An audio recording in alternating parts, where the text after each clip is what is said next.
আসসালামু আলাইকুম, সবাই কেমন আছেন? আমি আলহামদুলিল্লাহ ভালো আছি। আমার বাসার অবস্থা আজকে আরও বেশি খারাপ, কারণ আমার একটা ওয়াশরুমে দুইটা দরজা ছিল।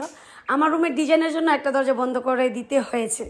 সেই জন্য দেখেন প্রথম দিনের অবস্থা আমার ক্লিন করতে হয়েছে। পরের দিন আবার ঠিক একই রকম নোংরা হয়েছিল, কিচ্ছু করার নেই, কবি নীরব, পরিষ্কার করতেই হচ্ছে। যাই হোক, আপনারা সবাই জানেন আমি দুইটা রুমের কাজ করতেছি। একটা রুমের রং কমপ্লিট হয়েছে, এখন আমি আমার রুমের যত ফার্নিচার ছিল ওই রুমে ট্রান্সফার করে দিচ্ছি।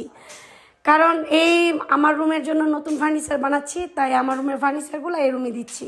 আপনারা সবাই জানেন আমার এই খাটে একটা লেদার ছিল, আমি এটা খুলে ফেলেছি, আবার নতুন করে ডিজাইন করব সেই জন্য। তো আমি সর্বদাই চেষ্টা করি নিজেকে গুছিয়ে রাখার জন্য। আপনারা পূর্বের ভিডিওতে দেখেছেন আমার আলমারিটা কেমন এলোমেলো হয়ে আছে। আমার তো খুবই অশান্তি লাগছে মানসিক দিক থেকে। এখন আজকে আমি সব কিছু গুছিয়ে ফেলবো, আমার এই আলমারিটা একদম গুছিয়ে কমপ্লিট করে ফেলবো।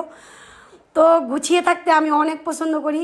আমি চাই সর্বদাই নিজেকে পরিপাটি করে রাখতে। ইনশাল্লাহ জানি না কতটুকু পারি। সবাই আমার জন্য দোয়া করবেন যেন অতি তাড়াতাড়ি আমি সব কিছু গুছিয়ে উঠতে পারি। আল্লাহ হাফেজ।